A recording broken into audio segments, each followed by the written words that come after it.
Well, good morning. Oh, that's not good enough. Good morning.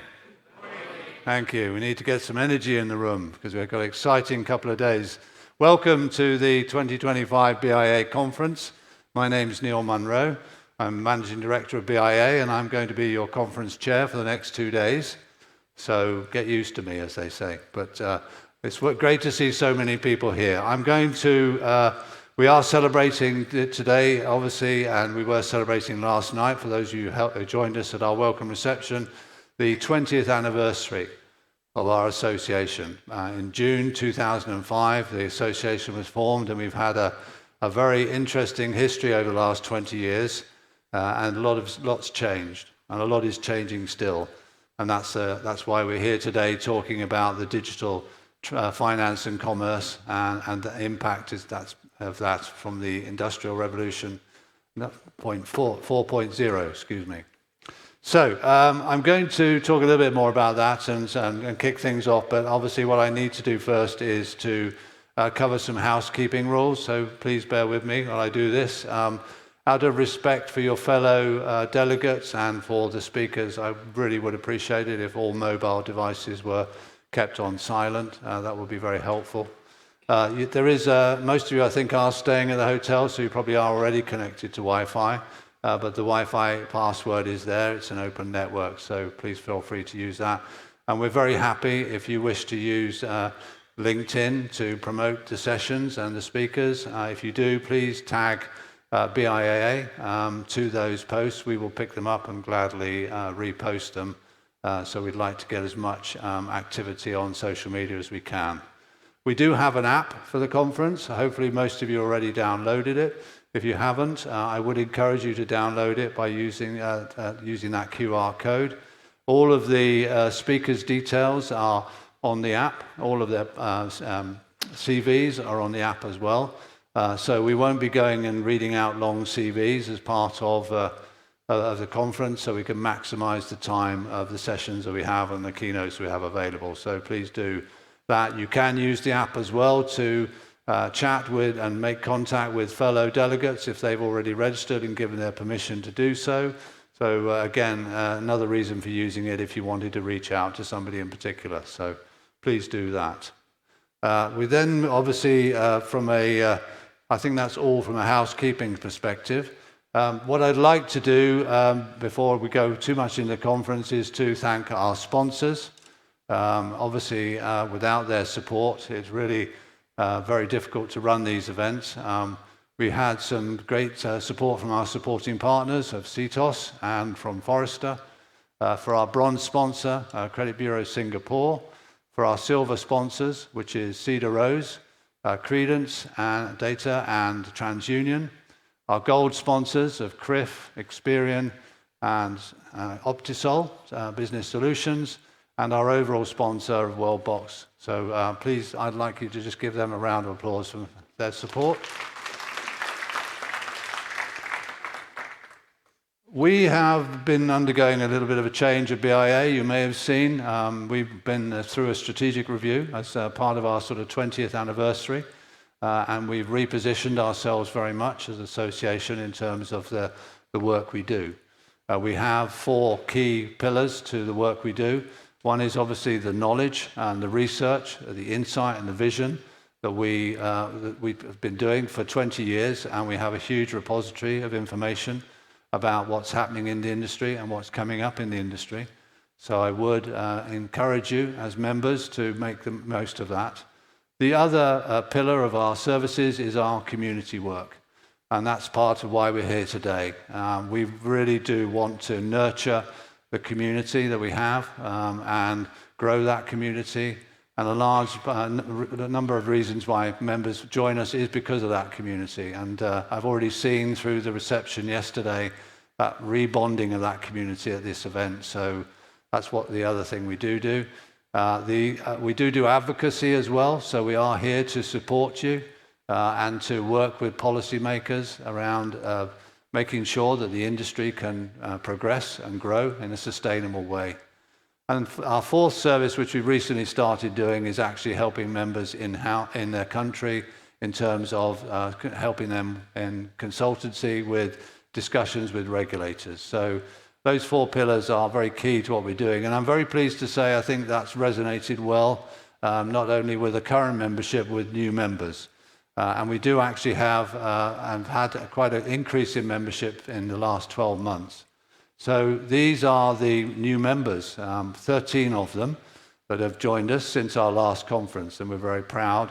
I'd like if I call out your name, if you are here, maybe you could stand up and just so people can see who you are, and then hopefully can say hello to you throughout the conference. So in alphabetical order, there's ANBC from Brazil, so Elias. Then we have the team from Credence Data here, I think. We have Creditor Watch.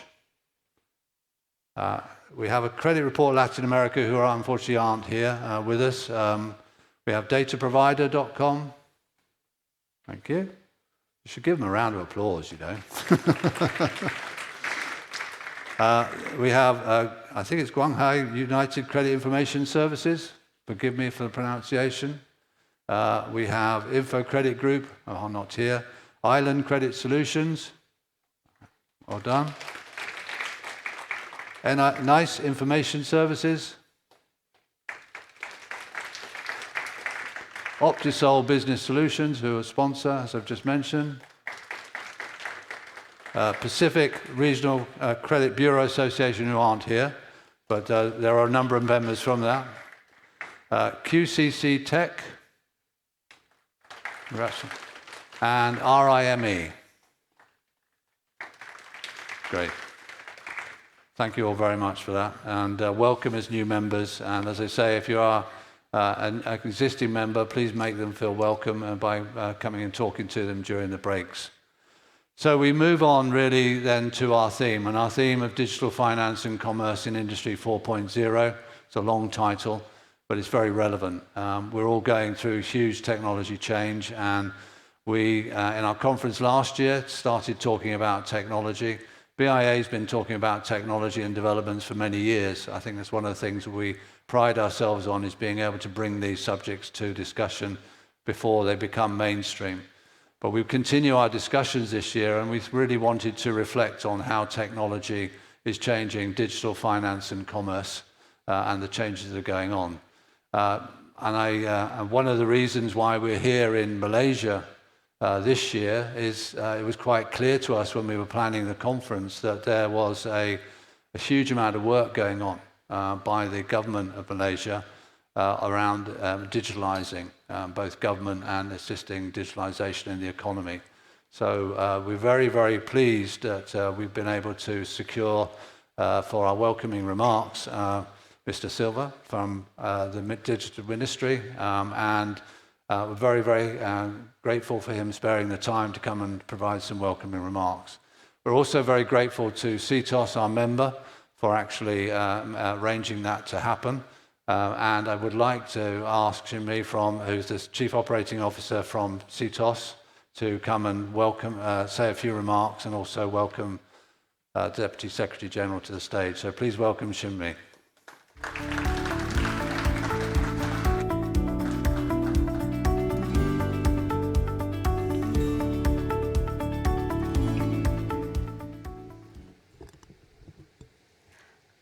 Distinguished guests, esteemed speakers, and ladies and gentlemen, I think first of all, selamat pagi in the Malaysia way. That means good morning, and also a very warm welcome to all of you today. I think first of all, thank you so much to BIIA for having us today, and a huge congratulations for your 20th anniversary. So let me start by really saying this on behalf of CETOS. And we are especially honored to have Mr. Ma Sivanesan, Deputy Secretary General, Digital Development from the Ministry of Digital Malaysia, as actually a supporter to CETOS today. So Mr. Siva's presence today really showcase and underscore what the Malaysian government focus in progressing Malaysia in digital transformation. So what Mr. Siva is going to address today is really critical in us reflecting what Malaysia is positioning ourselves as a nation in this very fast-changing digital transformation and digital economy. So what we wanted to also position Malaysia is not just from a perspective of technology usage, but really us as a regional leader in policy, innovation, and also infrastructure. As a proud partner of this year's event, I would like to extend a sincere appreciation to our international delegates. Welcome to Malaysia, if this is your first time, and really enjoy, the really colorful and harmonious Malaysia. And to our regulator, industry leaders, and innovator for being here today. This year's theme, like what Neil just mentioned, digital finance and commerce in Industry 4.0, truly captured the urgency and also relevance of the conversation we must be having. Around the world, the finance and also trade landscape is undergoing remarkable disruption and transformation, driven by not just technology, but shaped by data and also what most importantly is the collaboration amongst different sectors across the world. We are now moving beyond traditional model to really a dynamic space where new solution, alternative data, AI-driven insight, and embedded services are becoming a norm. In this evolving landscape, organizations must not just adapt. We must also be able to really evolve and transform by creating value and delivering meaningful impact to the society and also the economy that we are influencing. So as in CTOS, we are proud to support the transformation by providing digital solutions that empower individuals, businesses, and financial institutions to make faster and more informed and accurate decisions. That's actually more important, not just faster, but really the accuracy itself. Our effort in digital finance include enabling seamless onboarding through electronic Know Your Customer, in short, eKYC. At the same time, more importantly, expanding financial inclusion through alternative credit score. And lastly, is to support and continue to support our fintech partner with robust API-driven platform for real-time credit decisioning.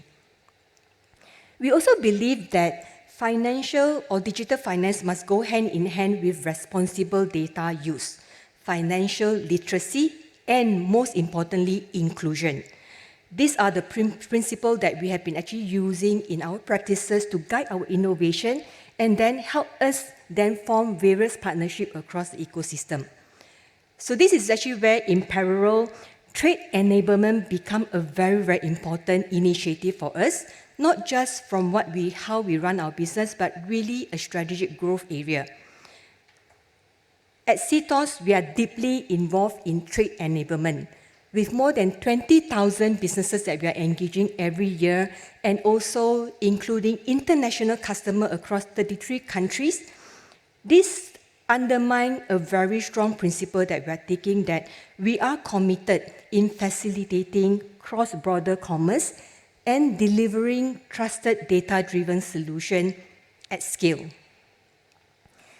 As global markets become more and more interconnected, like what we are having today, there's so many different nations coming together in this conference, risk and compliance are become increasingly a critical priorities that we should actually take into consideration. We are at the forefront of this shift, delivering the next generation end-to-end trade enablement solution that help businesses navigate complex regulatory requirement with confidence and agility. This is also why BIIA 2025 holds such significance. It offers a unique platform for us to first come together, host conversation, share insight, set a common standard, and explore how we can use technology in a responsible and ethical way to then help financial and economic growth. I then encourage every one of us here to fully take advantage of the next few days to first get connected, network with each other, and share ideas, explore collaboration, and collectively shape the digital future we all want to see in a very inclusive manner. So with that, I am honored to invite, and please join me to welcome Mr. Ma Sivanesan on stage to deliver his address and to officiate this year's BIIA 2025 conference. Thank you, Mr. Siva.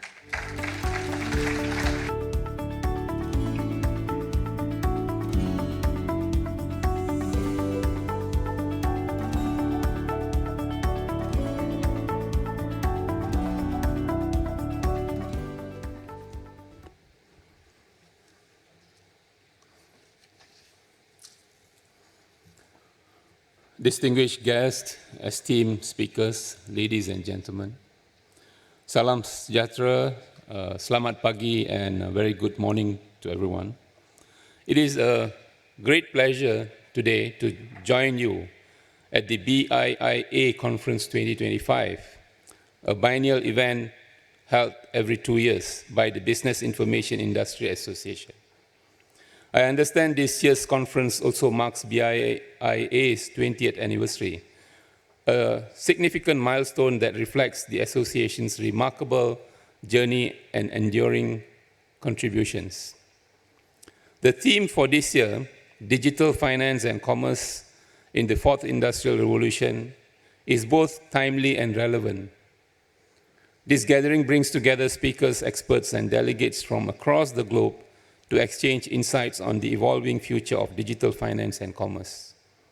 On behalf of the Ministry of Digital Malaysia, I would like to thank Ms. Lee Shin Mei and Mr. Puan Sangren of the CTOS team for the invitation and extend our appreciation to the organizers for the opportunity to share Malaysia's national vision for digital transformation, particularly in the financial services sector, which remains one of the most dynamic and fast-evolving pillars of the digital economy. We are navigating a period of profound transformation driven by the Fourth Industrial Revolution.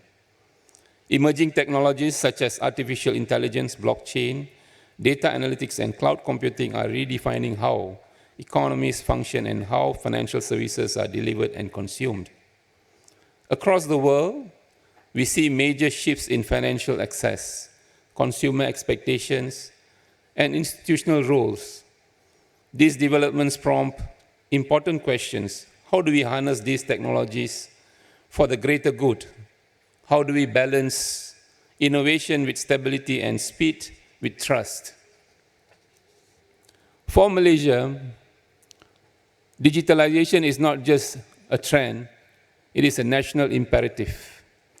Through initiatives such as My Digital and its guiding documents, the Malaysia Digital Economy Blueprint and the National 4IR Policy, we are accelerating our transition into a digitally enabled and innovation-led economy. Finance is central to this vision. The ability to transact, save, borrow, and invest securely and affordably is the foundation of economic inclusion. And digital finance is enabling precisely that. New ways to serve the underserved, new models of business growth, and new instruments of trust. At the Ministry of Digital, our role is to lead and enable this transformation. Our mission is to build a robust and inclusive digital ecosystem, one that is strategic, equitable, and future-ready. Our approach is anchored on 3 key pillars. The first, empowering digital innovation. We aim to drive innovation across sectors, including financial sector, by nurturing ecosystem that support startups, fintech companies, and digital platforms. Through the Malaysia Digital Initiative, MD, National Strategic Initiative, we are actively supporting high-value digital investment, research and development, and adoption of emerging technologies. Second, enhancing digital infrastructure and data governance. We are reinforcing the foundations of the digital trust. This includes expanding broadband access, developing cloud-first infrastructure, and strengthening frameworks around the data protection, interoperability, and digital identity. In digital finance, trust is currency. We are building a digital ecosystem where individuals can transact with confidence and where business can scale securely. Third, promoting digital inclusivity. We are committed to ensure no one is left behind, from the underbanked communities and rural entrepreneurs to gig economic workers. We are expanding access to digital tools such as e-wallets, microfinancing, and digital credit scoring, making them more accessible, affordable, and relevant. Government's targeted initiatives like e-Tunai Rakyat, e-BIIA, e-Pemula, and e-BIIA Rama reflects this commitment to inclusive digitalization. The ministry, through our agencies such as MDEC, is also working closely with stakeholders across the financial sector, including Bank Negara and Securities Commission, to support the growth of digital financial services while ensuring responsible innovation. Our regulatory approach is progressive, principles-based, and responsive to change.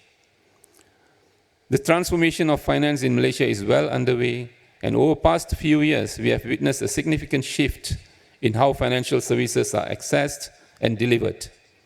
The widespread adoption of e-wallets, digital payments, peer-to-peer lending, open banking, and more recently, the emergence of digital banks is reshaping Malaysia's financial landscape.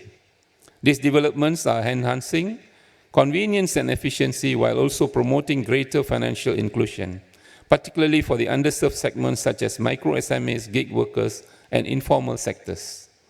Furthermore, the use of alternative data and digital credit scoring is unlocking more inclusive lending opportunities. At the same time, it reinforces the importance of digital identity, data privacy, and cybersecurity, all of which remain key government priorities. The ministry is committed to fostering a policy environment that promotes innovation while safeguarding consumers' rights and public trust.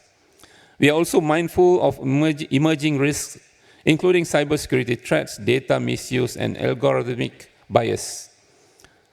That is why we are advancing efforts in ethical AI governance, enhancing digital literacy, and implementing national digital ID framework. The ministry will continue to work with all partners to strike the right balance, innovation and protection, market growth and public confidence. To the global data players present here today, from multinational corporations to innovative startups, I extend a direct and heartfelt invitation to look towards Malaysia as a focus market.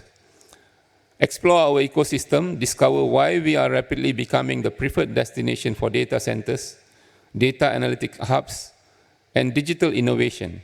Learn how we are supporting these developments with talent, support, and the conducive regulatory environment needed to thrive.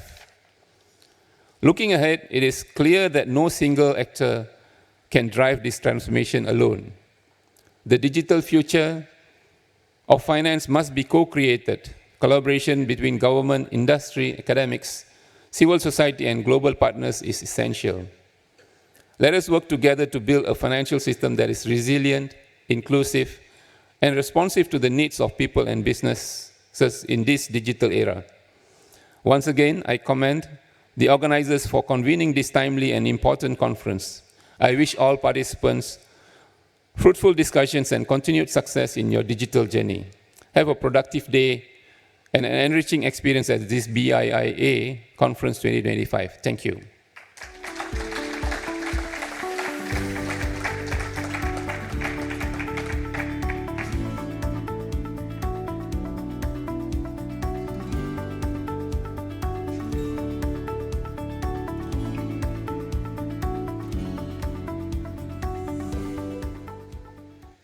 Thank you so much, Mr. Siva. I think you've covered most of the agenda for our next couple of days in your welcome remarks. So couldn't have a better link. Thank you. That's very good. So after those wonderful welcoming remarks, we thought it would be timely to explore what's happening in this in the whole technology development world. So we're very, very grateful for CETOS again for their support in arranging for Professor, I have to make sure I get your name right, but Professor Muru, if I may call that, somebody will explain to me someday why Malaysian names are so long. And it maybe that's a conversation over a drink, maybe in the bar. But Professor Murray has kindly agreed to come and talk around the latest technology developments, and I'm very grateful for you spending the time to do that today. His CV is very impressive, so if I started reading it, I'd probably finish up at the end of the session. But he is very, there's a lot of work with the Malaysian government. He is CEO of his Novem CS. Maybe you could explain a little bit about that, I'm sure. But we're really grateful for him to set the scene, I think, by covering what the latest technology developments are. So please welcome Professor Murray.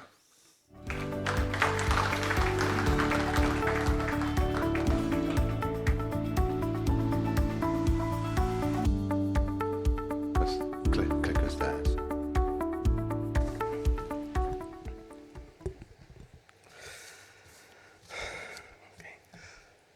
Selamat pagi, Salam Malaysia Madani, and a very good morning, esteemed guests, colleagues, friends, and pioneers of the business information services and credit rating agencies. I normally don't read from a prepared text, but I have prepared something. I'm good when it's all, free and easy. But let me go through the formal side of it. I've got some slides to share, just very few slides because I was looking at the agenda and it's a pretty impressive lineup, so I'm sure you're going to deep dive into a lot of the stuff as far as technology is concerned over the next 2 days. So I'm not going to bore you with that. I'm just going to keep it very general and try to humanize whatever we are talking about. I think that's very important. I think personally for me, I think today we are choking on technology. There's a technology for everything. If you need a robot to brush your teeth, there's a robot that's available. It's whether you want the robot to brush your teeth and whether you still enjoy brushing your teeth and whether you can afford that robot. So I think the technology part of it is not something that I'm going to focus on, but I'm going to talk about how things have evolved. So it's both an honor and a privilege to address this remarkable gathering at a time when we stand on the edge, not of change, but of transformation. And the word transformation is being used almost every day, everywhere, in every forum, whichever industry we are talking about. But what is transformation? Transformation has been going around since mankind began. It's just that we did not have terminologies at that time, we did not have languages at that time to actually explain what is going on. But humans are resilient. We've always been transforming, we've always been adapting, we've always been changing and evolving. The fourth industrial revolution isn't coming, it's here. It's already here. Technology has overtaken us. That's something we need to accept. I was joking the other day, just over the weekend, I was speaking at another forum. It's pretty interesting because lately I've been speaking at forums where it's very industry specific. Previously it was always very general forums and we talk about things in a general format. But I spoke at a rubber glove. It was an AGM of the Malaysian Rubber Glove Association, and they invited a few of us, including the CEO of the National AI Office, and it was very specific. And being in that industry, it's a very old and traditional industry. We were talking about how technology has overtaken us. And if you look at the technology space, when I say technology space, I'm talking about the people who are involved in selling and developing technology. All of them must be grateful for a business development director who was working day and night for them to actually accelerate the growth of technology. And the name of that business development director was Mr. COVID. If you were to go back and study before COVID and after COVID, you can see the acceleration of growth of technology. So I think we need to thank Mr. COVID for that. And it sounds very perverse, but everything changed. Even in Malaysia, the internet penetration was pretty low before COVID. And because during COVID, you just could not step out of your house, everyone had to go on to digital platforms. People who refused to use online payments had to do it because you could not walk to your bank and write in and withdraw money. So I think that's so it's already overtaken us, and it's reshaping everything we know about trade, finance, and the very structure of our global economy. We are living through an era where technology is not just supporting commerce; it is becoming commerce. Okay, from blockchain to AI, from digital currencies to smart contracts. Digital transformation is redefining how value is created, exchanged, and preserved. But to understand where we are going, we must briefly reflect on where we've been. Trade once meant caravans crossing deserts, goods traveling for months across oceans, and deals sealed with handshakes in dusty markets. Finance was analog, paper-based, and exclusive. Then came the first three industrial revolutions, each one mechanizing, electrifying, and digitizing our world. And now the fourth industrial revolution is blurring the lines between the physical, digital, and biological. There's no more lines. I keep telling my friends, we have to stop using those words like, we want to be the hub of this and hub of that. You can't have a hub when there's no borders. And I will explain that to you later. It's not an era of change, it's a change of era. Now let's talk about trade. Today, a small business in Nairobi or Estonia can sell handmade jewelry to a customer in Berlin or in London, process the payment in seconds, and ship the product globally without ever opening a physical store, without even registering a company in their native country.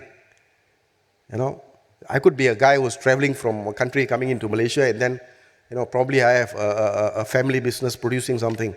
And suddenly I give it to a few of my friends in Malaysia that like it. I suddenly realize Malaysians like this product. I go back to my home country. I decide to start sending small shipments, and then I grow without having to register myself as a Malaysian company. So it's pretty interesting. Digital technology is fast defining and enabling what it truly means when we say global.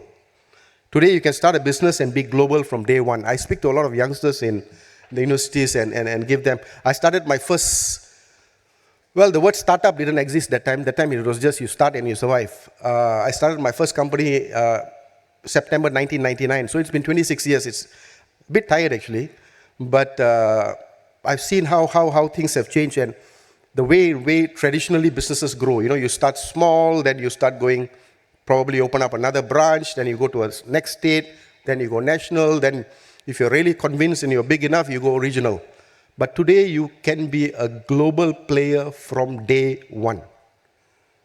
So you have to start looking at things in that way. E-commerce platforms, AI-driven logistics, real-time data analytics, and digital identity systems have made global trade faster, smarter, and more inclusive than ever before. I love the word inclusive because Deputy Secretary Tuan Masiwa used that word just now. Two words that I really like, inclusive and trust. I think inclusivity and trust is basically the two legs that the entire digital economy has to sit on. Finance too is undergoing its most radical transformation since the invention of double-entry bookkeeping. We've moved from paper money to plastic to pixels, from checkbooks to blockchain. Today, decentralized finance, DeFi, central bank digital currency, CBDCs, real-time payments, and embedded finance are reshaping the financial architecture of the world. Digital finance is reducing friction, lowering costs, and increasing accessibility. In regions once excluded from traditional banking systems, mobile money has become a lifeline. Financial inclusion is no longer a dream, it's a digital reality. But this transformation also demands a new mindset.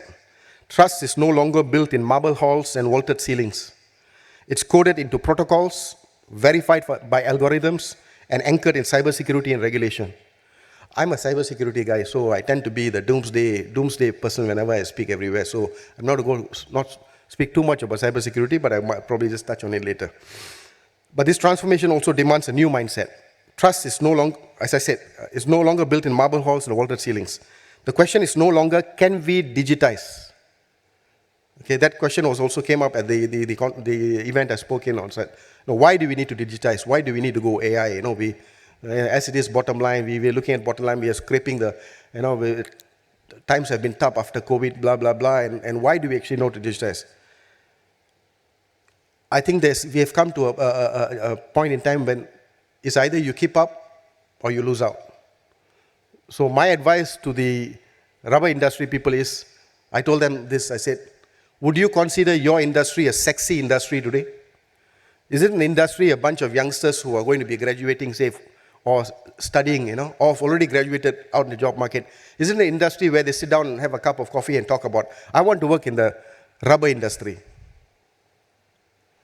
They're probably looking at, becoming content creators, influencers, looking at an industry where, So I said, if you don't convert your industry automate, start using AI technology to make your industry sexy, then you're going to lose out.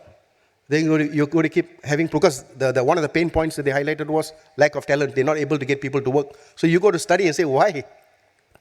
Why aren't you, it's a big industry. We've got the largest glove manufacturers in the world here, but they're struggling to get workers because your industry is no longer sexy. So this is something we need to look at. So it's no more can we digitize, but rather how do we digitize responsibly, inclusively, and securely.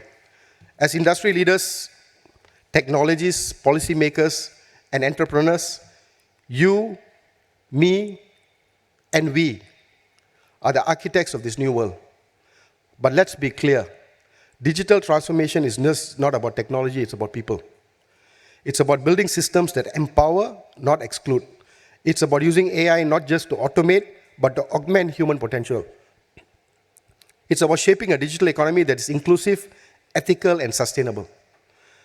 This revolution will not be won with the tools of the past. It demands collaboration over competition. I think the word competition is a dying word. Innovation over tradition and courage over comfort. So what must we do? Reimagine finance as a catalyst for equity. Reinvent trade as a driver of sustainability. Invest in digital skills and infrastructure, not as expenses, but as enablers of growth. Champion regulation that encourages innovation while protecting rights. It's a delicate balance. Tough, because I'm typically, being in my space, I'm typically selling fear. I'm telling people to invest in security, making sure they're secure. But being in business, obviously, you're looking at ROI. If the people who sign the checks in your very organizations, you may be some of the people who are actually signing the checks. It's always a question of, what's the ROI? I'm going to invest in this, what do I get? So you have to start looking at it as enablers of growth. So it's a delicate balance on how to be secure and also profitable, but it's not impossible. And I used to, talking about that, I used to always give this example. Something we can all relate to. I'm sure all of us here own a car. It's something we are familiar with. If you look at the automotive industry, the way in which it started because they wanted to address a pain point of traveling from point A to point B. Okay, how do we travel from point A to point B without walking faster, probably carry some goods, maybe with my whole family? So that's how basically the car came about. So it was there to address a pain point. After a certain period, as it started evolving, it became more about design. So how do you actually design the car, make it more attractive, bigger, better stuff in the car, exclusive looking stuff. So that started differentiating the different cars. Then came a point of time where it was already quite established. They started looking at the performance of the car. So it's about speed. It's who's got the bigger engine. It's whether it's a 5.0 liter car. What's the sound of the car? What's the top speed? What's the performance? But today, if you fast forward to today, if you go and buy a car, if you look at the brochure or the specifications of the car today, performance is just 3 lines or 4 lines. Then maybe the entertainment stuff, a few lines. But 70% of the line items in that brochure will be on safety, will be on ratings, whether the car has actually passed ratings. So if you ask me, in terms of AI, Gen AI, and all this stuff, at the moment, we're just enjoying the ride. But eventually, we are heading towards people stepping back and saying, we need to start governing some of this stuff. And you can see that happening all over the world today. Europe is obviously one of the leading regions in terms of looking at governance, looking at frameworks and structures. Malaysia passed 4 laws last year. This is quite impressive, just on cyber security, on data sharing, and on personal data protection. So everyone is starting to realize that we need to start now also looking at the security part, and that has to be embedded. In our race to digitize, we shouldn't leave humanity behind. Let us not adapt to the 4th industrial revolution. Let us lead it. Let us be the generation that built not just a smarter world, but a fairer one. In this age of algorithms and automation, let us remember the most powerful engine of progress is still the human spirit. Together, let's shape a future where digital business is not only transformative, but transcendent, lifting communities, nations, and lives across the globe. So with this, let me just go through a few slides. Okay. How do I go about?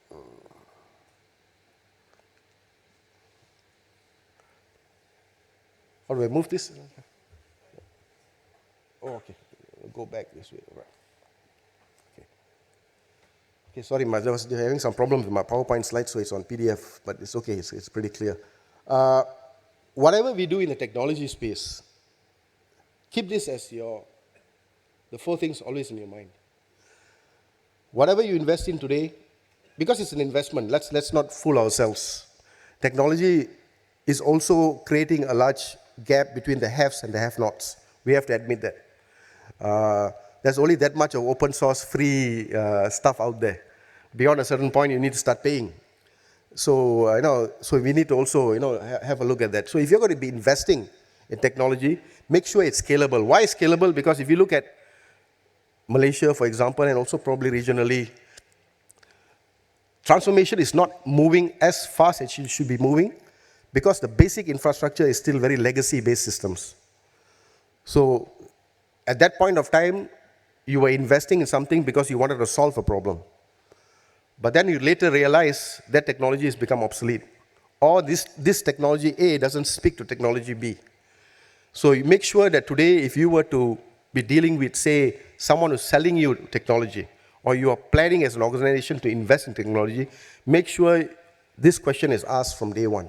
Is this technology scalable? Okay?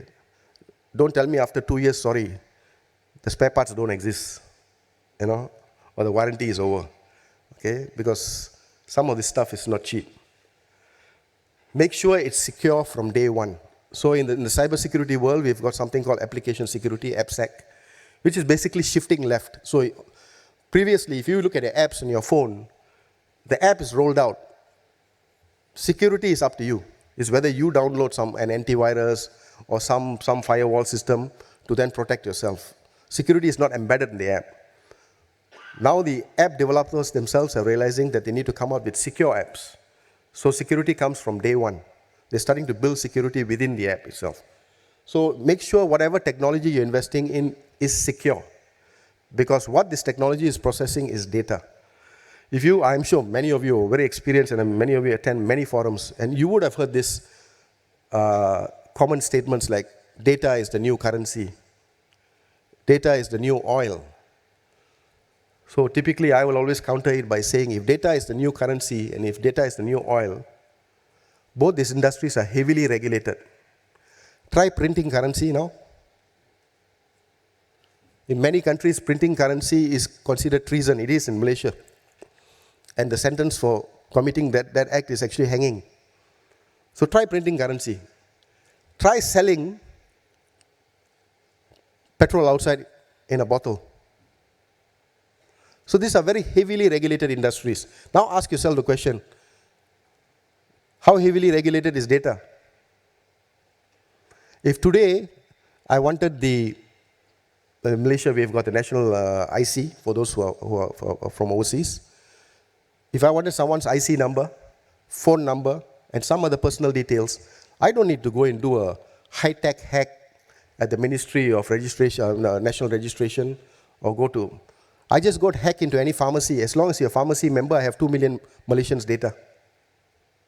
Because you go to a pharmacy, they ask you whether you want to be a member. Yes. Then happily give away your data. And that data is available. And how secure is that pharmacy in terms of cybersecurity? Probably zero, from my personal experience. Okay? So, whatever investment you do in the space, make sure you as business owners, or you may be in charge of procurement, or you may be leading the team there, make sure it's secure.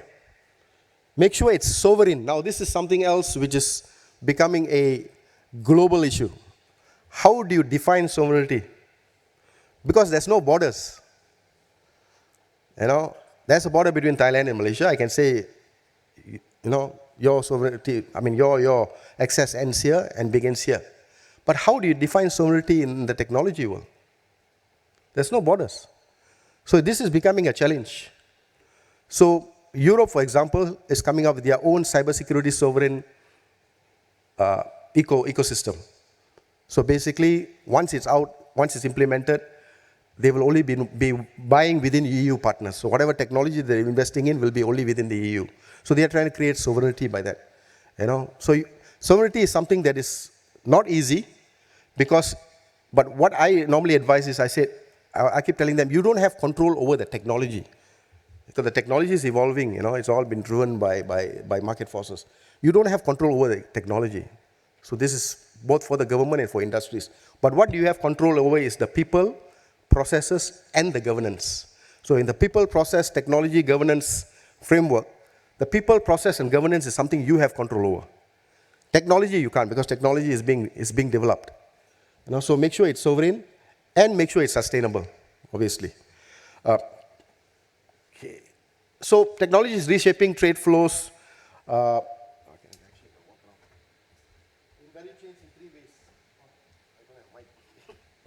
All right, it's okay. So it reduces transaction costs, obviously by adopting the IoT stuff of it. Internet of Things is becoming a big thing. E-commerce, blockchain, and automated document processing. So some numbers there, for those, we all like statistics. So up to $4.7 trillion increase in goods trade by 2030 as transaction costs are reduced through these vehicles. Change of production, okay, thanks. Change of production processes through AI, through automation, through 3D printing. So up to so it's minus 4 trillion reduction in goods trade by 2030 as production moves closer to consumers. New goods, electric vehicles, renewables, and digital goods, and this is up to minus 310 billion less goods trade by 2030 through changes in composition and tradability of goods. Benefits of digital transformation in the finance sector. Automation unlocks time for strategic growth. Smarter decision making with real-time insights. I'm sure this is stuff most of you know, and I'm sure you're going to be also deep diving in later. Save big while growing bigger. Gaining a competitive edge with advanced finance tools. Elevated customer satisfaction with faster financial services. So it's also making yourself, as I mentioned earlier, how do you make your industry more sexier? Generally speaking, if you talk about auditors, they were all considered very boring human beings. So how do you make the audit industry more, interesting? Because it's no more, I'm an Indian, Malaysian Indian, and as Neil mentioned earlier, most of us have got very long names. In fact, mine is very short. If you look at, for example, a friend of mine who's a Sinhalese from Sri Lanka, he's got 4 names. So it's very long. But we have realized that things have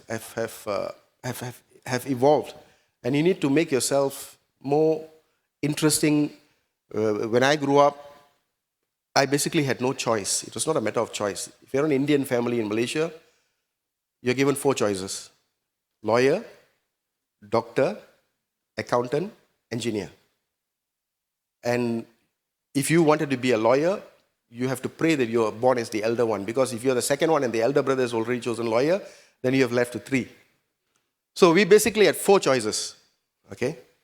Today, if you look at the younger generation, whom we have to accept are going to be the future leaders, they want to work without moving out from their room.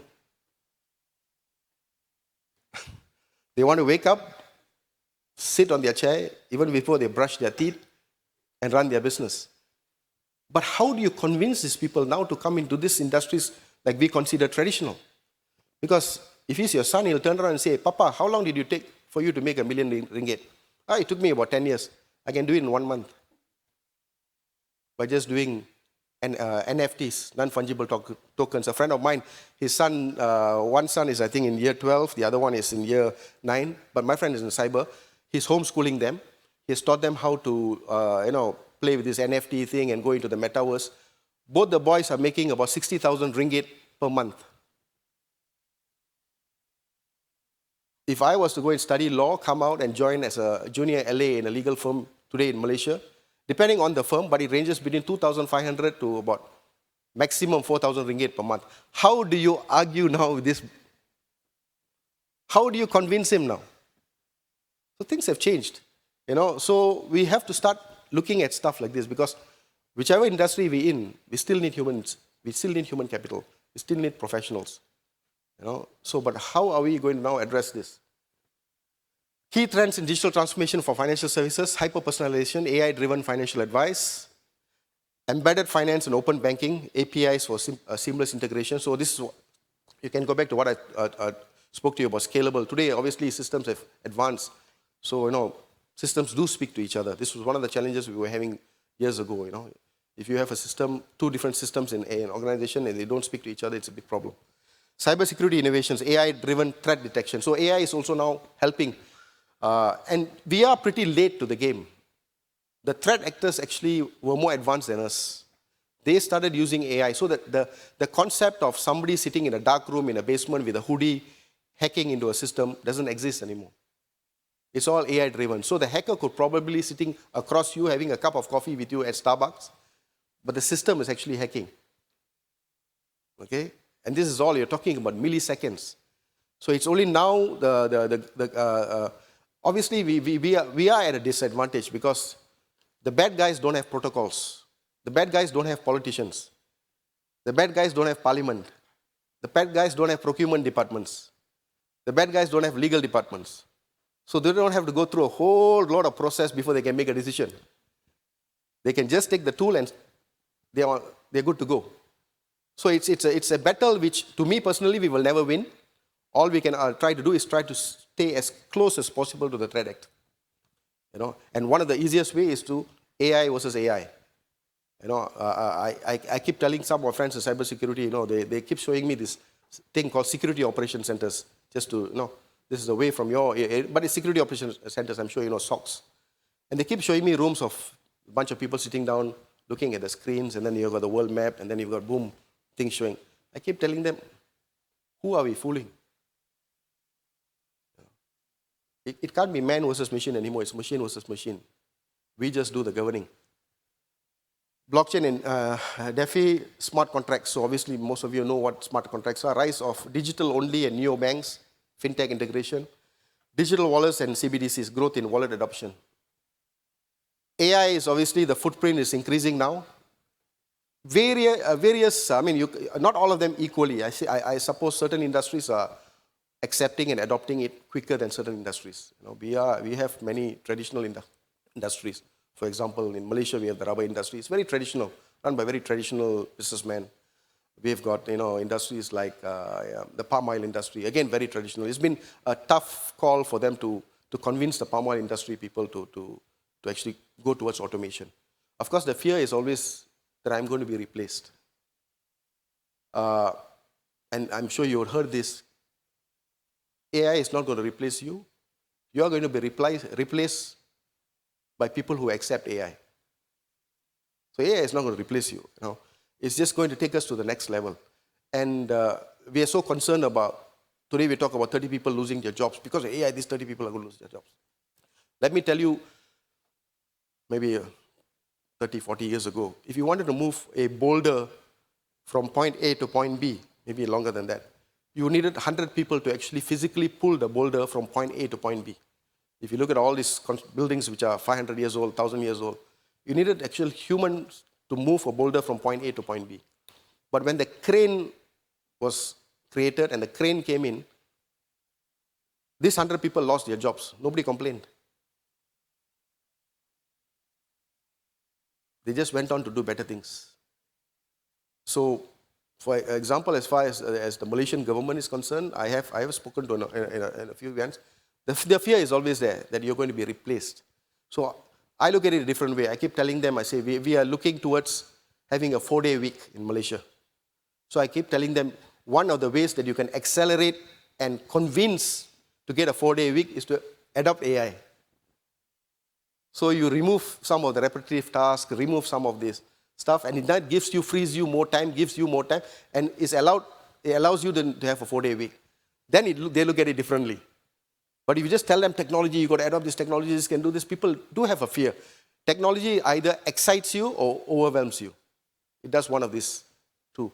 So you can see the AI footprint, healthcare. Healthcare is, of course, again, the haves and the have-nots. It all depends. If you're a big hospital chain, then you probably will be able to invest in the latest technology. But if you're just a small operator, then it takes you a bit of time. Security and defense, education, banking and finance, which is your area, autonomous vehicles, manufacturing, entertainment, and workplace. Generative AI in fintech market. The word AI is actually becoming old school now. AI has been around for 15, 18 years, I think. So it's just that now we are talking about it. But now it's all moved to generative AI, and of course, agentic AI is coming up. The global generative AI in fintech market size is expected to be worth around USD 16.4 billion by 2032, from USD 1.1 billion in 2023. So it's forecast from agentic AI. I'm sure most of you have heard of this already.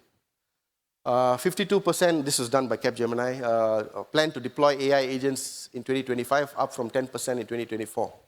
So the ROI part, because the thing about technology is how do you actually justify the ROI? So AI assistants help to address generative tasks. So task-based, driven by explicit user prompts and known responses.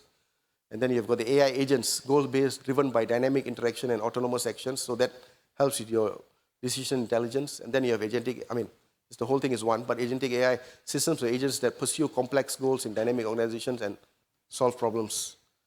So I do speak at events where, at vendor events. So I keep telling them, I say, in the process of hiring all your technical people, so this is like, for example, cybersecurity, also do hire at least one or two people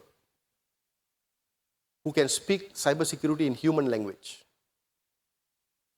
And have you ever, come across where you see a bunch of doctors, 3 or 4 of them, and they happen to be your friends, and one doctor is your friend, and you're talking to him, you're having a normal human conversation with him. Then the minute another 2 doctors come and join the conversation, then they suddenly start having doctors speak. They start talking about, giving you a long terminology and explanation about a headache, but in medical language, and you can't understand that. So this is another thing with the technology space.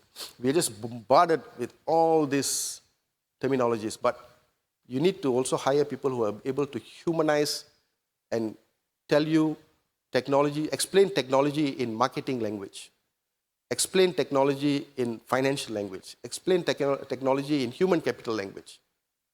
So that's so all these words like Gen AI and AI might not even exist in 5 years' time. It might have morphed into something else. So, but you got to just keep talking to them, explaining to them why they should adapt. How does blockchain technology help global trade? It enhances transparency and trust. Again, something which the SecGen mentioned earlier, trust, reducing fraud and counterfeiting, process automation, and making cross-border trade easier. Now, thanks. That's just my slides. Let me just wrap it up by saying, how many minutes do I have? I saw 30 minutes, but is there any? Oh, okay, done. All right, so ladies and gentlemen, I'm not a vendor. I don't sell anything. I speak a lot in forums. I keep telling people that you need to start accepting technology is there. It's continuously going to evolve. It has accelerated. I think the only difference between technology, maybe say 15 years ago, and what's happening now is the speed in which it's moving. So it's the fact that we've been left behind. So I think that's very important. And it will not be, I cannot justify my appearance here today if I don't go away with, saying something on the cybersecurity part. Okay, but nothing, I'm not going to speak about cybersecurity. I just want to, very quickly, just to wake everyone up, so then I know you're going to be having a very exciting, sexy discussions about trade and finance for the whole day. But how many of you here, because I've been in the security industry for a long time. I sit as a chairman of a company that's been around for 34 years. So that's physical security and all that other stuff, and also I have a cybersecurity company. But I'm not going to talk about that because, as I said, I don't sell. But I just want to see, being from the security industry, just one housekeeping. How many of you here actually own or are carrying a weapon today? Just out of curiosity. No one's actually being truthful. Tell me one weapon that is more powerful than this today. You can destroy a person's reputation by just forwarding unverified news. You can bring down governments. You can gather people at speeds never seen before. You can cyberbully someone until they jump off a building. And I can go on and on and on and on. This is probably, we've all been weaponized. And my only fear, my only concern is we buy this weapon today and give it to our 6-year-old with no instruction booklets. And being business people, I for one, I hardly use my laptop today because unless I'm doing a presentation, I know I'm going to do my slides, I'd use that. But 80% of my work is done through this. So you must be very, very cognizant of this. So whatever business you're doing, whether you're in trade or finance, if you're working for a bank, your bank may have invested 30 million in a cybersecurity system. And they are like Fort Knox, and you're very convinced you've got the best of breed, you've met all the requirements. And then your CEO travels somewhere, lands in the airport, sees 3 missed calls from the CFO, quickly calls him and say, what's going on? Oh, we need to have a quick discussion, urgent discussion. Say, okay, fine, let me just settle down. Goes to Starbucks, logs into the public Wi-Fi, and has a meeting. Your 30 million just went down the drain. Never use public Wi-Fi religiously. I don't. Update the apps every day. It takes only 2 seconds. Okay? So, simple cyber hygiene tips. So this is something I leave you because whatever business we're in, all of us have this weapon today. And ethical use of the weapon is extremely important. Thank you very much for your time and have a great day ahead.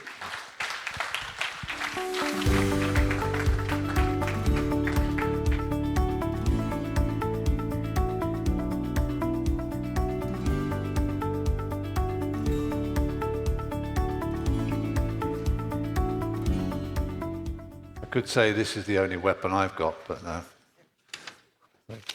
No worries. Thank you. Thank you, Professor Mura. I think that's a very good way to start today's discussion. So you're coming up to a network break soon, so you can get on your phone and update your apps and do everything else if you want to.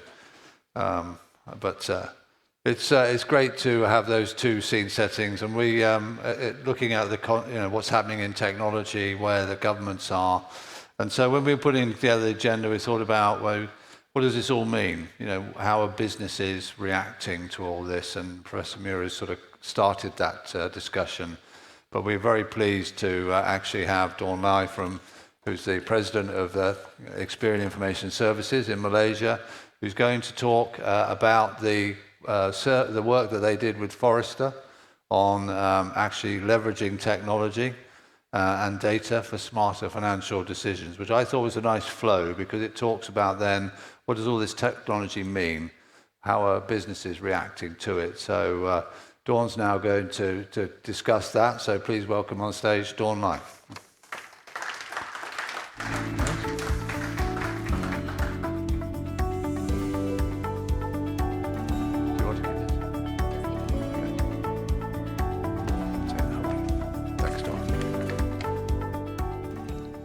Good morning, selamat pagi, everyone.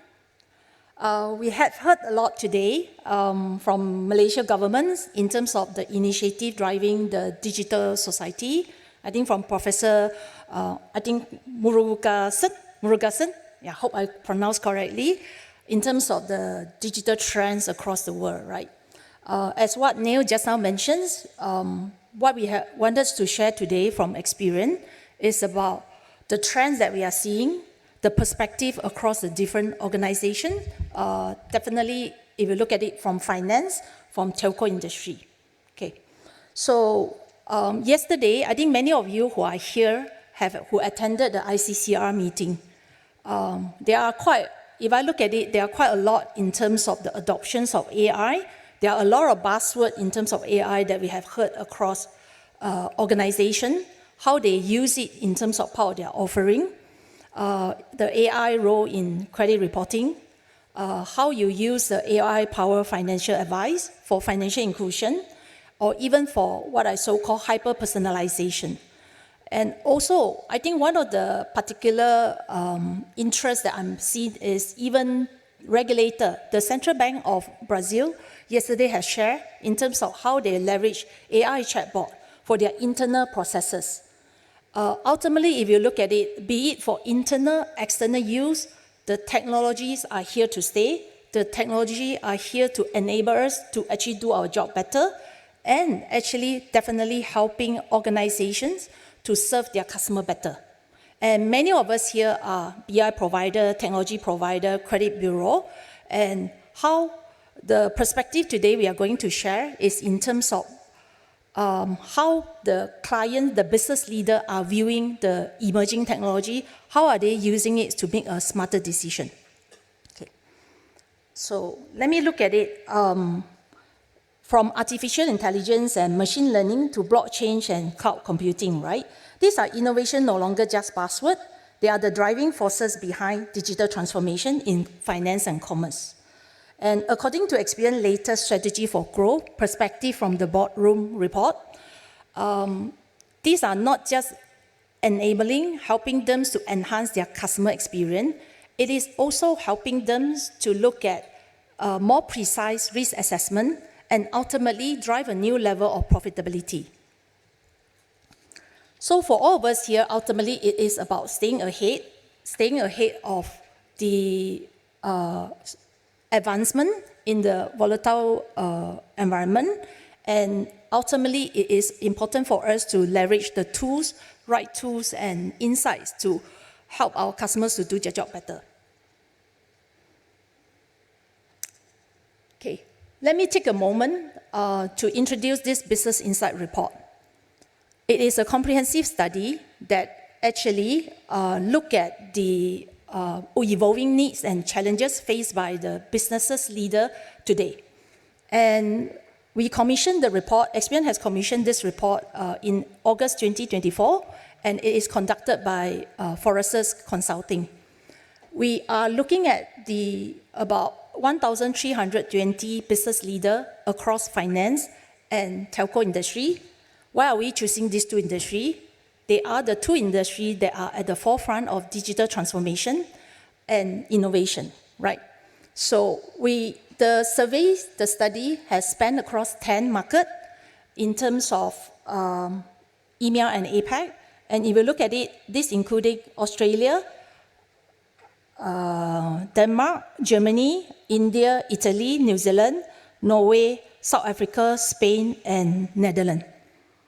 You must be wondering why don't have Malaysia, Singapore. I think good news is that as part of this year's study, we were covering Malaysia and Singapore, and do look out for that later on, right? The wide geography coverage is ensure that diverse and global perspective are being looked at on the trends that is affecting business strategy. And if you look at it, at the heart of the report, it is a powerful message to stay ahead of the pack in a complex operating environment. Leaders must be prepared to drive change and adopt new technology. This message encapsulates the urgency and opportunity for businesses leaders today, highlighting the need for agility, innovation, and forward-looking mindset. So with that, let me move to the more details about the sharing of the insight. We are looking at across 5 core themes in this study. First, business outlook and strategic focus. We are looking at how business leaders are navigating current economic climate and what are the top priorities and how they are actually planning for future. I think this is definitely very important. Next, on technological disruption. We all heard technologies are evolving. There are more emerging technology too. How businesses leaders are actually leveraging from Gen AI, machine learning to cloud computing to help them to drive operational efficiency. Transformative analytics. For transformative analytics, we are looking at the data challenges faced by organization. I think a lot of people are talking about you have a strong analytical tool, but you need a good data to power the tools. So for that sections, we'll look at what are the data challenges faced by business leaders today and how they are leveraging analytics to make a smarter decision. And for shifting risk dynamic, I think the risk landscapes are evolving, and so must the strategy to manage it. I think it is important for us to look at the top of mind of the Chief Risk Officer, Chief Compliance Officer. How are they working to safeguard their organization? Typically, they are the group that are very regulated. They wanted to ensure it is a safe environment for the organization. And lastly, perspective across the boardroom, bring it all together. So it is giving us a holistic view across all the different functions. What are their top priority? So these are the three top key findings that we are seeing it. Automations, the confidence in crowd, as well as artificial intelligence. I don't think this is a surprise to anyone here, right? But one of the key findings that we have seen is automations of internal tools and processes is actually received I would say that was identified as the biggest increase in terms of budget, meaning that businesses, organizations willing to invest to improve their internal processes. And together with the increasing adoptions of AI that we have seen it across the trend, this ultimately is for business organizations to improve their operational efficiency. Ultimately, is for them to serve their customer. So as part of the study, we see that the ultimate digitalization is looking at how they improve their customer experience. And businesses, I think one of the key findings from the study is about businesses are getting more confidence about SaaS as well as cloud. And almost 2/3 of the respondents are looking at, are believing that this credit risk decisioning platform will migrate to cloud in the next few years. This is quite different from a couple of years. We have been running this study for the past few years. Previously, many organizations were concerned about the security aspect of the cloud. I think security is definitely something that is very important, especially you are putting information, putting the data on top of it. But then what we are observing is that the concern, the reservation have actually softening.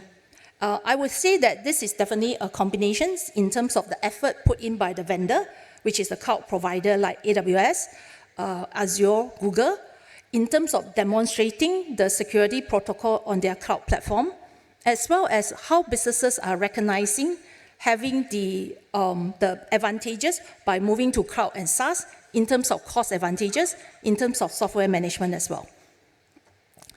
And the last one is definitely, I think everyone is aware, the AI trend have gathered steam. 66% of the businesses are looking at stating that incorporating Gen AI capabilities to their core processes is their top priority. So if you look at it, that 60% of them that believing this definitely will give them a competitive advantage. By not doing it, by staying put of that would definitely actually give you a lot more challenges. The race for AI superiority are well underway. This is actually, I would say that even from our industry, from a BI credit reporting, many of the organizations have started to embrace the AI and how they can make the things a lot more stronger and better. Okay, so let's first look at the business outlook and the strategic focus. Investment in digital transformation, this is not surprising. It is actually one of the top priority for most of the senior business leaders. And as what we understand, digital transformation is a continuous process in terms of deploying technology at scale. And if you really look at it, with the technology evolving rapidly, the trend will continue and digital transformation will continue, likely to stay as a top priority for businesses for years to come. Okay, these are some of the statistics that we have gathered. If you look at it, business face challenges, right? But most of the leader, okay, I just want to qualify, the study was done in August 2024. This is before the global trade policy. If we're doing it this year again, confidence level may change. But as at that point, the business leaders are optimistic about growth, and 64% of them really expect that they will invest a lot more in technology as they transition out of a difficult economic climate. Concerns about recessions still persist, but yet that we are seeing 60% of the businesses have shifted focus to growth and investment. And across the market, if you look at it, Norway, Denmark are the most optimistic, with the least optimistic from Italy, Australia, and New Zealand. But overall, the number is still more than 50% are positive about it. These are the top 3 strategic focus areas by the leaders. As I mentioned, digitalization, cost reduction, and crowd investment. And particularly in the digitalizing the customer experience is one of the top business priority. As you look at it, people talking about the frictionless user journey, people talking about the hyper-personalization, whoever will be able to actually drive out this would actually win the business. So a lot of businesses are focusing in this aspect, definitely in terms of their digital transformation. Despite the shift in focus on growth and investment, there are businesses still thinking cost reductions is one of their strategic focus area. I guess many of us here are running the business. Profitability targets, meeting all this number is definitely key priority area, whereby what we are seeing is that the cost to serve customer increase year on year for 59% of the organization. And what we are seeing is there are a lot more investment in technology in terms of cloud computing initiative. And the last one, if you look at it, the investment in cloud-based so-called services is one of the getting tractions as businesses migrating their legacy platform to a more modern infrastructure. So by looking at that, this is actually also helping people to look at the cloud-based analytics platform, right? It is talking about, I think just now quite a lot of talk about scalability, flexibility. Cloud-based actually enable the scalability and the flexibility in order for them to scale up the resources. Okay. The next one, let's look at in terms of the businesses, right, on where are they spent in terms of their budget. We are seeing business increasing year-on-year budget on data-driven customer insights. These cover what kind of range of investment, from data sources to analytics platform and tools. They will be used to try and deep dive into prospective customer to feel better decision, as well as support better experience in live customer. From product recommendations to cross-selling, upselling, these are the ones that a lot of focus in the mind of financial and telco industry. The other one that, as we mentioned earlier, is the automations of internal tools as well as processes. This is critical to improve in terms of the number of important priorities for them, right? Definitely, the time and the speed for decision is very important. From applications to a decision is something that a lot of organizations are driving towards it. Instead of waiting for days and weeks, people are working towards instant, straight-through processes. These are how a technology is able to enable people to do this job a lot more better. And not surprisingly, Gen AI also actually received 44% in terms of year-on-year increase in terms of budget. And on technology disruption, the clear benefit of Gen AI has been seen. Definitely from technology leader, they think that this is something that is very important. However, if you really look at it, there is a big questions about, I think everyone was talking about leveraging on Gen AI, but the return on investment, especially the benefits, whether it's outweighed the capital expenditure. These are questions people are asking. As you look at it, every vendor, every solution has started incorporating AI, Gen AI capability, and we are met with plenty of choice. It is important for business to look at the different aspects of things. How do they make the right choices in order for them to help them the digitalization journey? Okay.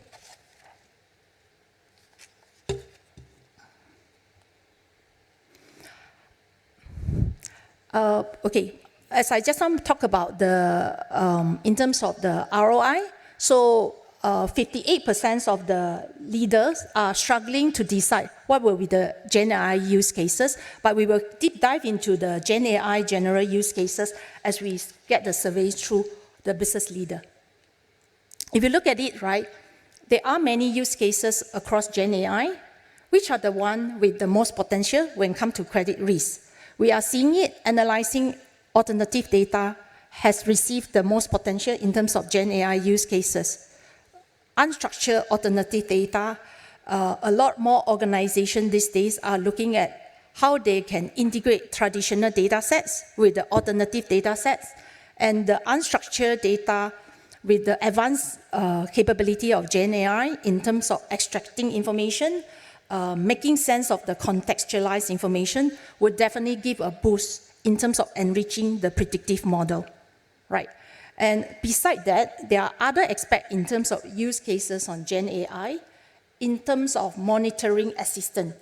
There are still a lot of debate in terms of can we use Gen AI to develop a model, the explainability in terms of the governance process is something that organizations are still monitoring on that.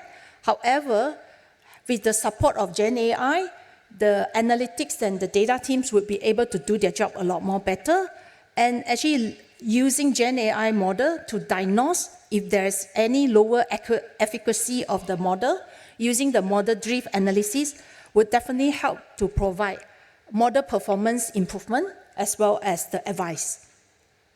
Synthetic data creations, right? One of the key capability of Gen AI is about creating synthetic data, especially in the circumstances that where you don't have a real data or you have a very small sample sets.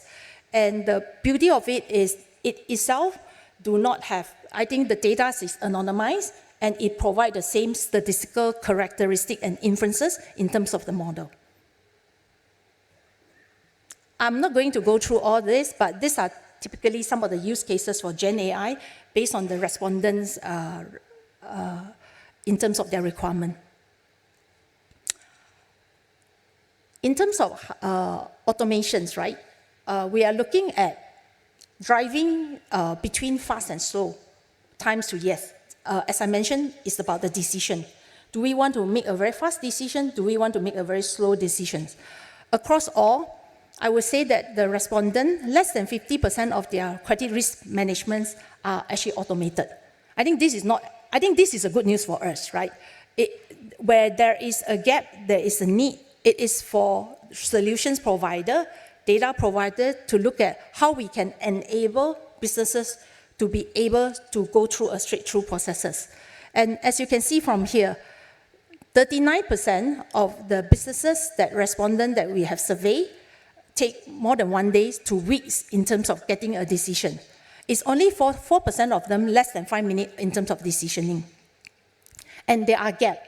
And automation definitely will be a key area to drive the improvement in terms of the speed from applications to time to the decision. However, there are also highlights in terms of the data challenges. As we all understand, beyond the tick file customer, for teen file customer and so-called no file, no bureau history customer, the challenge always lies with the data challenges. As we look at it, the top 3 biggest data-related challenges for the analytics programmer are definitely lack of data assets. And from there, business customer is one of the key challenges. We know, I think I just spoke to one of the participants today, right? Financial information may not be available across all businesses, across all jurisdictions. What are other type of information would better helps you to understand the business customer a lot more better? And with the Gen AI capability, capturing unstructured alternative data become one of the key driver, key catalysts, helping people to improve the SME lending process. Lack of the alternative data sources, and also even for consumer. We always talk about consumer have a lot of information, but in the underserved segment, there are still information that is needed for people to drive the better coverage in terms of helping people to make better decisions. On the transformative and analytics, right, 63% of the data and analytics leader believing that they are making faster and better decisions with AI and ML model. I guess today, most of the model has already leveraging on this emerging technology to help them to make a better decision. And if we look at the biggest priority related to data and analytics, the advanced analytics are now used to underpin growth plan, while also monitoring a multitude of different systems within business function. Access to the latest tool are essential. So as we are seeing it, they are top priority in terms of investment on cloud-based analytics tool, as well as access to alternative data sources. This definitely would help to look at businesses, what will be the best way for them to understand their customer better, helping them to enable their decision better, right? And our research also reveals that businesses, alongside some of this information, like Gen AI software is something that they are looking at it, and the rebalancing of skill with this team is also very important. You have a latest tool, but the team must be able to know how to actually leverage on it to help them to do their job a lot more better. Automated decision making to deliver the key priority, underpin the other key data points, right? Analytic tools now can also better interpret, analyze, and deliver insights, will drive confidence in automated decisions, with more than half of the businesses in our survey automating less than 50% of the decision, as what we have seen just now. Just a slide to share in terms of the strategic focus on synthetic data, why they think this is important, and investing in AI-generated synthetic data can help them to improve the model accuracy. Let's come to the risk side. This is actually typically from a risk perspective, what are their top priorities that we have examined. And if you look at it, the biggest risk priority for the next couple of years, as the cost of living putting pressure on consumer, with the challenges that faced by the economy, then one of the key business priority for risk management people are looking at the ability to identify the vulnerable financial sector, right? And definitely in order for them to be able to take a preemptive actions early, if there's any kind of early warning signals that can actually support them, these are the key areas at the top of the risk manager minds. And also definitely looking at improved portfolio, profitability, and deliver more innovations in terms of their credit risk modeling, and the speed for their update on the risk modeling in line with the changes, in line with what are the trends that they are seeing, is also part of the top priority. And if you look at it, 50% of the respondents looking at develop a centralized cloud-based platform combining the data analytics and the decisioning or the software will be one of the top priority. Currently, it is fragmented, it is silo for organizations to leverage to unlock the value even in terms of the data. The data sits everywhere. So a lot of organizations looking at centralized platforms to put everything together. That would be definitely one of the key catalysts that technology can help to advance this priority. Applications of, if you look at it, this is also looking at from a risk side. The 66% of the risk leader believe all credit risk decisioning will migrate to cloud. Just now we spoke about that. And they have increased budgets for their cloud computing. I think this is definitely across the different jurisdictions. Next year, once we include Singapore, Malaysia, it will give us maybe a much diverse view. And if you really look at in Malaysia, we have a lot more cloud provider coming into our country.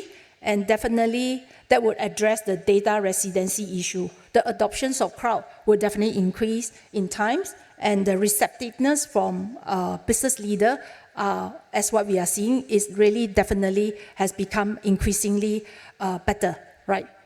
So, as I mentioned, the important in terms of finalizing the, identify the financial vulnerable group is very important. And having such a score would help actually the risk manager to do their job better. And attributes, right? Looking at the attributes, instead of looking at raw data, having attributes to help them to summarize, give them a more accurate information in their model development is something that the risk leaders are looking at. Finally, I think this is, as we mentioned, looking across all the boardroom members, what are their responses actually across, what are their top priority, and we are comparing them across the different functions. Perspective from the boardroom, right? Looking at the top priority for each of our focus group, and these are the different functional leaders. They are, I would say that they are alignment into the top two. Digitalizing of customer experience, as I mentioned just now, investing in SaaS and cloud technology are the key area. So the focus on delivering a digital customer experience has been in and around the top priority in previous editions of our report, highlighting the continued focus on creating or improving digital touchpoints within the customer experience. Productivity and profitability was the top priority for our tech leader, which was also in the top 3 priority for our strategy leader. Risk leaders are prioritizing investment in SaaS technology, which is perhaps why the majority believe that in the next 3 years, all credit risk decision platform will be cloud-based. Analytics and risk have prioritized new customer growth, with both playing critical roles in customer decision strategy within the onboarding process, something that has a huge impact of growth volume, depending on model effectiveness and the risk threshold. And if we look at this, right, the biggest external risk just now is the overall, but the external risk factors that show common threats with some variation between the leadership role. Technology disruption was the biggest threat for our strategy leaders, stating the importance of making the right strategic choices in this area. For example, the investment in AI, how it can deliver a better ROI. Global political instability was a concern for our tech leader, whereby competitor threat was top risk priority for data and analytics leader. As already highlighted, environmental factors are the top concern for our risk leader, the ESG-related climate changes that would actually impact in terms of their portfolio risk.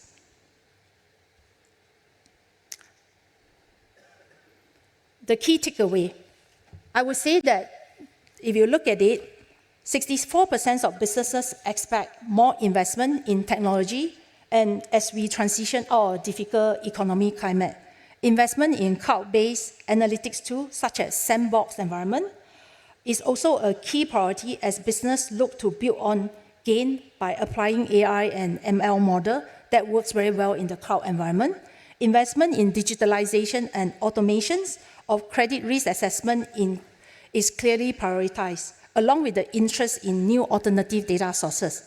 The need for a faster analytic cycle is something that the analytics league are looking at it. The race for Gen AI superiority, we know that this is a lot more investment put into this area, but the big questions, as we mentioned, the ROI, whether the benefits outweigh the investment, making a right choice, right decision is important for the leader to derive the best success outcome from the leveraging the Gen AI tools. Customer vulnerability and ESG is also another key area, especially particularly from the risk leader.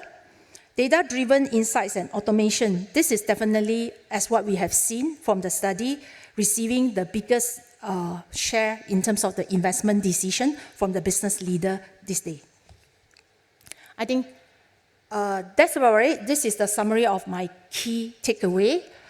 Before we end the presentation, just to give you a quick overview of experience Experian is a global and data and tech company. We have offices across 32 countries with 22,500 employees. If you really look at it, we are listed in London Stock Exchange within the top 100 FTSE index. Our businesses focus in terms of 3 key aspects: data, decisioning software, as well as direct-to-consumer business. And we help consumers to make a better financial decision, empowering them to take financial control and access to financing. For businesses, we help them to make a smarter decision. And come to lender side, we help them to lend more responsibly. So I think that's the end of my presentation. Thank you.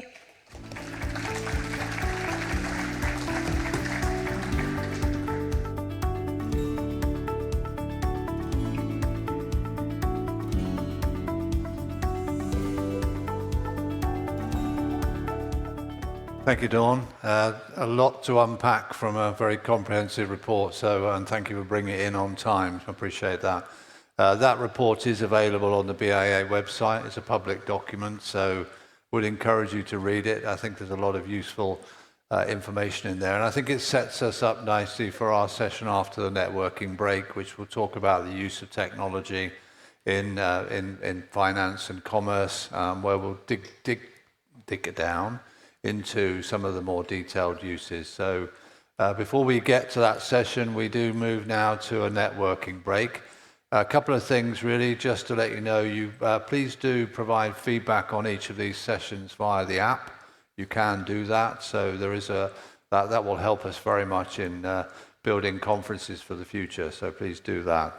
The networking break, we're very pleased that our long-standing member, CRIF, is a gold sponsor, is actually supporting the networking break. So when you're having a cup of tea or coffee and a cake or whatever, please say thank you to them, because it's courtesy of them. And if you could all be back here by 11:15, we'll then move to session 1, as I say, which is a panel discussion.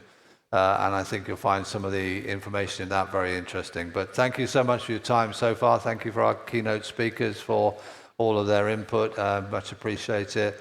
Enjoy the coffee break, enjoy the networking, and please be back here at 11:15. Thank you.